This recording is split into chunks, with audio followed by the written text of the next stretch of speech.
Let's talk about Justin Herbert and the Los Angeles Chargers. Basically, in this video, I'm going to cover the current state of the team, tell you why I still have them being a major threat in the AFC with Joe Alt and Justin Herbert if both of those players can stay fully healthy. And we'll also talk about the remaining schedule here. But as it stands right now, they are 5-3 on the season. They're second in their division. Number one is the Denver Broncos. That can change this weekend. If the Cowboys go out and they defeat the Denver Broncos Sunday, the Chargers will be placed right back into the number one spot. Let's not forget that this team started off red hot, started off 3-0, but it wasn't your regular 3-0. They won 3 games in this division. They defeated Kansas City in Brazil. The next week, you completely dominated the Las Vegas Raiders on the road. And in week 3, you won a close football game against the Denver Broncos. So that was a perfect situation for the Chargers. And you did have some slip-ups here, and we'll talk about those wins and the losses up to this point in time in the season. But you already hear a lot of analysts. They're saying Kansas City, they're the best team in the NFL. They're the best team in this division. If the Chargers can get the number one spot after this weekend, and they can go on a run here, and they can separate themselves from the pack, they can still win this division. They match up very well with Denver. Denver has a lot of problems on the offensive end. One of the best defenses in football, don't get me wrong. But they did have to play from behind from the New York Giants. They're top 10 in penalties on the offensive end. And Bo Nix has been very inconsistent this season. Patrick Mahomes and Kansas City, they still have problems, even though their offense looks phenomenal right now. The back end of their defense, they've been very vulnerable. And when you look at the skill position with the Chargers, they can take advantage of that with the tight end position, the wide receivers, and the running backs coming out of backfield. And trust me, we'll get into the roster here in the next couple of seconds. Then you have the Las Vegas Raiders. They are a lost cause with Geno Smith and Pete Carroll. They're one of the worst teams in football currently.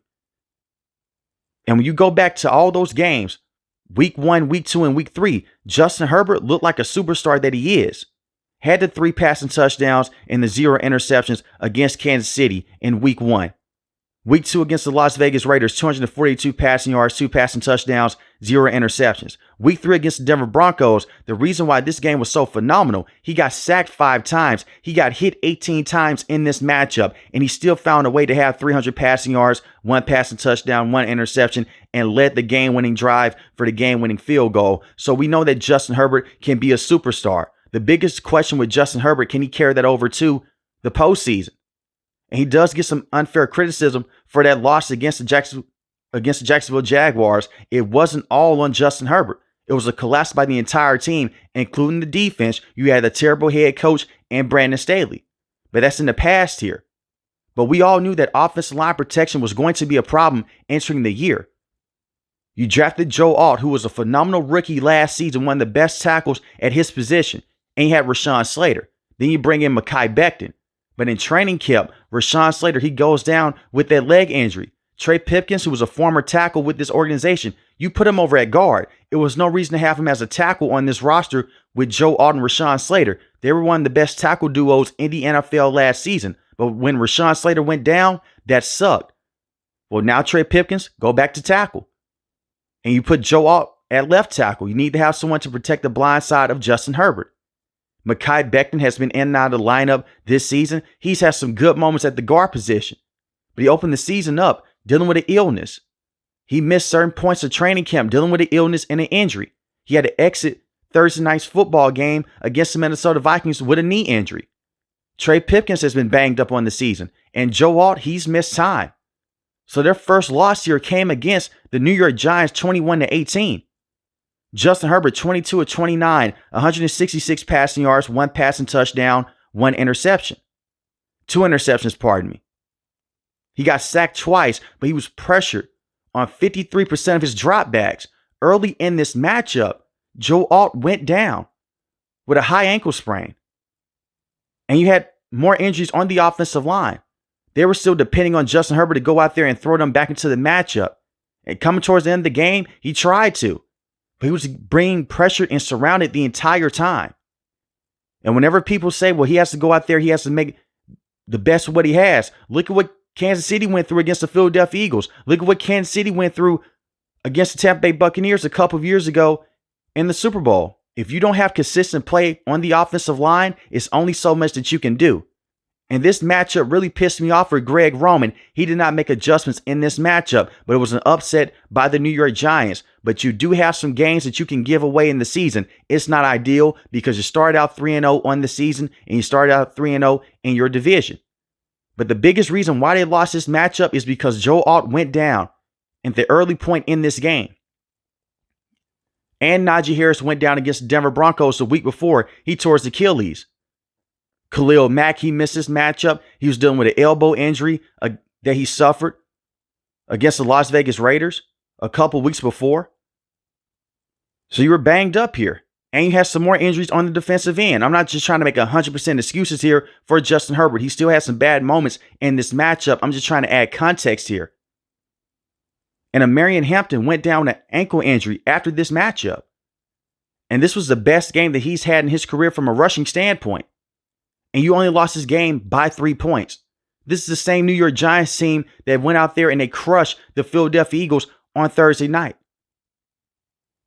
So they have some talent on that roster. It's no shame in losing against the New York Giants. And the way that the Chargers lost, it really just came down to injuries and lack of adjustments on the coaching end. The same as defense and the same on the offensive end with Greg Roman.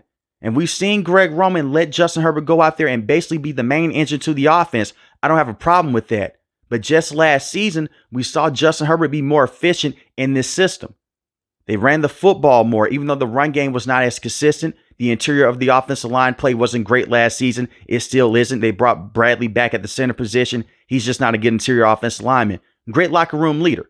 He's going to protect his quarterback at all costs. He's just not a very good football player at the center position. So I understand why they're leaning more towards Justin Herbert. But when you have situations to where your top tier tackles are down, you have to alter your game plan. And the next week against the Washington Commanders, they started out red hot. They looked good in this matchup. They were up 10-0. Then they let Jaden Daniels and crew go out there and completely dominate with his legs. They let the offense get going. Justin Herbert, once again, he didn't look too good. 22 of 29 on the day. 1 passing touchdown, 1 interception, but he got sacked 4 times. And he had 60 rushing yards in this matchup. You need to have those tackles on the field. And you're dealing with Austin at the left tackle position. No disrespect towards him personally. He's just a terrible player. It's the reason why he's a backup in this league. He's doing the best that he can. Whenever I see people complain about backup tackle play, it's the reason why they're second and third string players. They're not good enough to be starters. Trust me, in the NFL, tackle play is so important. If a player is good enough, they will put him on the field. Most coaches, they put their biases aside for that position, whether they like the player personally or not. If you're a very good tackle in this league, you're going to find a way to be a starter on most teams in the NFL. That's just how it comes down. But you had no shot in this matchup against the Commanders on the offensive end. Your defense let you down, and more on the defense here on the back half of this video. But one thing that's very interesting to bring up, whenever Joe Alt has been able to start and finish a game, the Los Angeles Chargers, they're undefeated, 4-0 this season. Justin Herbert, 9 passing touchdowns and 2 interceptions with Joe Alt on the field. The pressure rate is down by 22% on the left side. Let me say that again. The pressure rate is down by 22% on non-blitzing plays. When Justin Herbert doesn't have Joe Alt on the field, 7 passing touchdowns, 5 interceptions. And the pressure rate is up tremendous.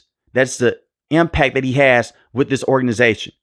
Easily one of the best tackles in the game, and he's only in year 2. They made the right choice by selecting him in the first round a year ago. He's a great player. So as long as he can stay fully healthy on this roster, he gives Justin Herbert enough time inside the pocket. He gives his team a chance. And they have 61 plus rushing yards when he's on the field from this season and from last season combined. I want you guys to notice something last night against the Minnesota Vikings. They found a way to run the football better on the left side. You couldn't do that against the Washington Commanders. You couldn't do that against the New York Giants. You couldn't do that against the Indianapolis Colts. And with Marion Hampton being out over the last couple weeks dealing with this ankle injury, and the same with Najee Harris being out tearing his Achilles against the Denver Broncos, those injuries do suck. You see what you now have in Kamani. He was able to come in against the Miami Dolphins, had a very good game, and the same last night against the Minnesota Vikings. You can now put him into the fold. You don't have to force feed a Marion Hampton. You don't have to give him 20 to 25 carries every single night moving forward that you play. You can split the carries now with Kamani and the same with Marion Hampton. Now, in my opinion, Marion Hampton is the better running back. But you want to be careful with this ankle injury. Don't just go out there and rush him back onto the field. Kamani can go out there. He can catch the football in the backfield. He can give you a lot of good plays in space. Split those running backs, similar to what you did last year with J.K. Dobbins and the same with Gus Edwards when they were both fully healthy. And that was very rare for Gus Edwards. But the interior of this offensive line is still a problem from a blocking standpoint. With Mekhi Becton on the field, and especially with him being off the field, in terms of pass protection, and the same with run blocking. You just have to run more towards the outside with Joe Alt, and the same with Trey Pipkins. Even though Trey Pipkins is not a good starting right tackle in this league, he's solid enough. He can go out there, he can kick out to the second level, and he can give Marion Hampton some more breathing room on the right side. But it's better off to have someone like Joe Alt to play alongside him. I really wish that Rashawn Slater was able to play, but it is what it is.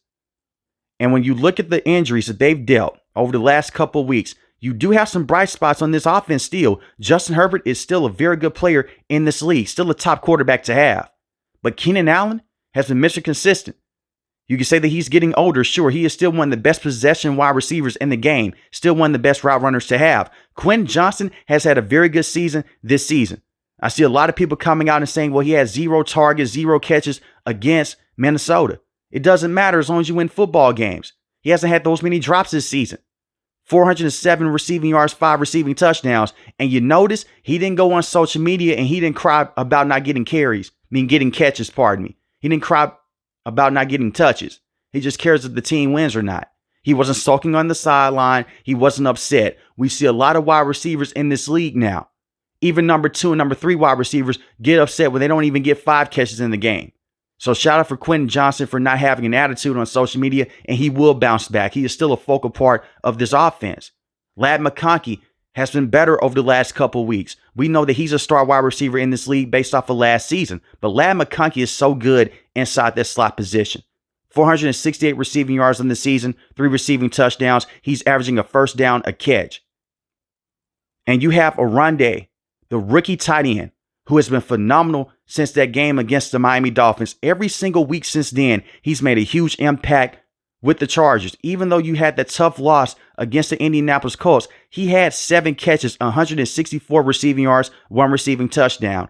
5 catches, 77 receiving yards against the Minnesota Vikings, 1 receiving touchdown. You now have that legitimate threat at the tight end position that can go out there and give teams a lot of problems across the middle. You didn't have a consistent threat last year.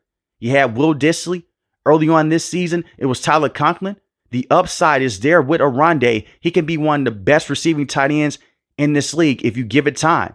So now you have a complete offense now on the perimeter. It just comes down to the offensive line protection. And the one thing that we know about Justin Herbert, he is used to terrible offensive line play. Let's not forget those early years with Anthony Lynn and the same with Brandon Staley. He had little to no time inside the pocket, and yet he was still throwing darts across the field over and over again.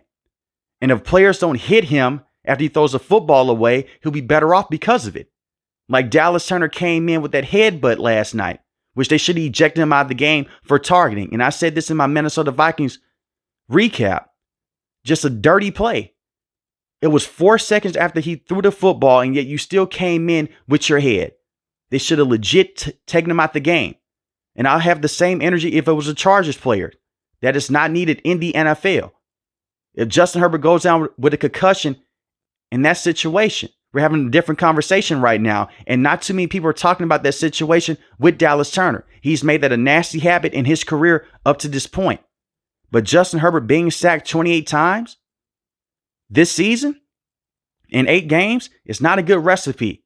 They have to be better up front.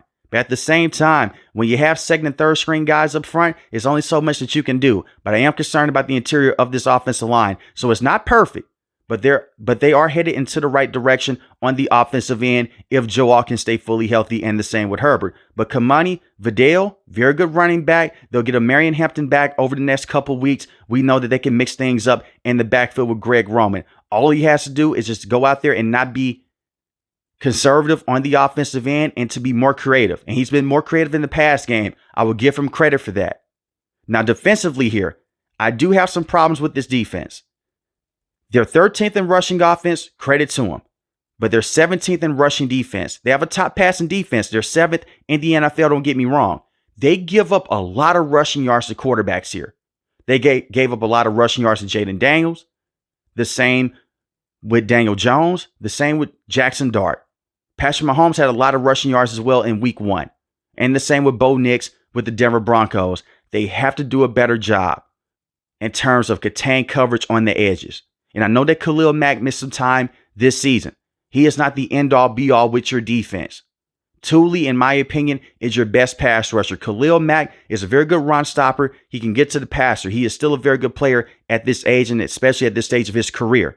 But when I say he's not the end-all, be-all, we've seen this defense have good moments without Khalil Mack. It comes down with the adjustments of Jesse Mentor. He plays with a bunch of light boxes over and over again. When Jonathan Taylor had the 3 rushing touchdowns in that matchup, you don't have those many bodies inside the box. You're playing with those light boxes over and over again. He's constantly getting downhill, running you over. You're giving those running backs and those quarterbacks a lot of space to work with. You're giving them 5 to 8 yards to work with at a time. They're going to take that in today's NFL. This is not the 80s. This is not the 90s. Quarterbacks can move around. And the one thing I'll give Jesse Mentor a lot of credit for, against the Minnesota Vikings, he put more bodies in the box against Carson Wentz. And coming towards the end of that game against the Indianapolis Colts, he was putting more bodies in the box against Jonathan Taylor. He has to put more linebackers on the field. I know that Junior Colson, he's out right now with a shoulder injury. He's going to be out for the rest of the season anyway, but you have to play with more linebackers on the field. He doesn't want to give up those deep passes, and I respect it. It is working to his advantage. Having 3 safeties on the field, you can get away with that with Derwin James. And the way that he's able to just flip coverage on the back end as a secondaries coach, he's phenomenal.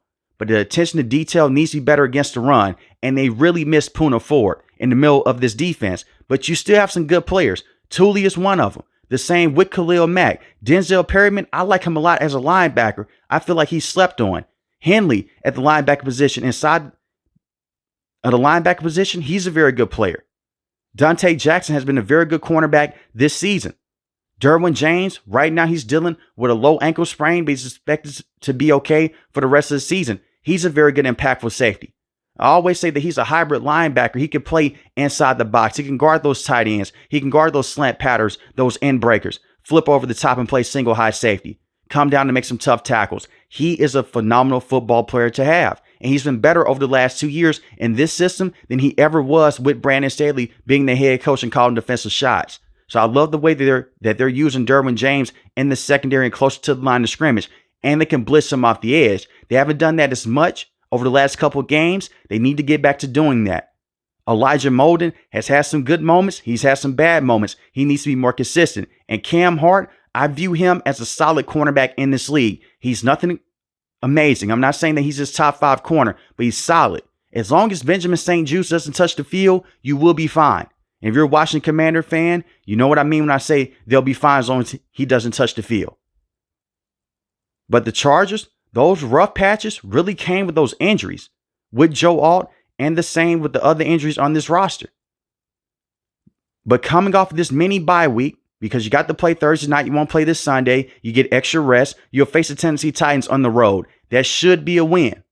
We've seen the Chargers go out there with other coaches that'll play down the competition. That hasn't been the case with Coach Harbaugh this season and the same last season. Look at what you did against the Minnesota Vikings. This was a Vikings team that played the Philadelphia Eagles very tough. You basically thrashed them 37-10. You dominated the entire game. And the Tennessee Titans, they're one of the worst teams in football. Then you face the Steelers at home. That could be a tough outing for the Chargers, but I'll take the Chargers in that matchup right now. The Steelers' defense has been very inconsistent. And the one thing that we know about the Chargers, even though their rushing defense has been up and down this season, their passing defense can give you a lot of problems. And going against that jumbo set of the Steelers, they may annoy Aaron Rodgers on the back end of the defense. Then they face the Jacksonville Jaguars. They've taken a step back over the last couple of games. I'll take the Chargers in that matchup. Then they face the Las Vegas Raiders. They've already dominated the Las Vegas Raiders. I'll take them over the Raiders. They face the Philadelphia Eagles at home. The Eagles, they had some vulnerable moments this season. But when you look at the Eagles, they may give the Chargers a lot of problems. That could be a toss-up. They face Kansas City on the road. Kansas City is a very good football team. That could be a toss-up as well. They face the Dallas Cowboys. The Cowboys have one of the worst defenses in the NFL. If they're fully healthy, they can win that matchup. They face the Houston Texans. The Texans defense is phenomenal. Their offense, they can't score right now. I'll take the Chargers in that game. Then they face the Denver Broncos at the last game in the season. So I look at it from this standpoint. Some tough teams on this schedule, but it's a lot of winnable games as well. All they have to do is just go out there, lock in, and stay fully healthy at the tackle position and the same at the quarterback position. But as long as you have Joe Alt and Justin Herbert, you're going to be in every single game moving forward.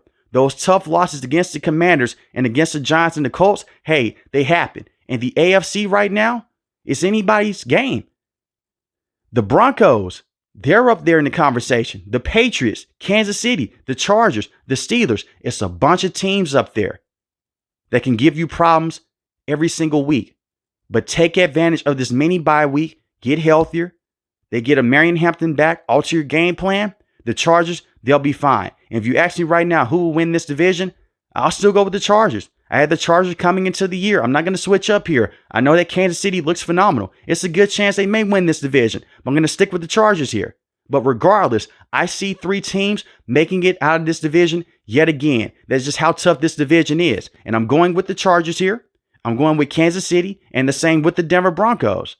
And if you are a Broncos fan, I mean this in the most respectful way possible. Sean Payton has yet to defeat the Chargers since Coach Harbaugh has been the head coach. They swept the Broncos last year, and they beat the Broncos this year with Coach Harbaugh being the head coach.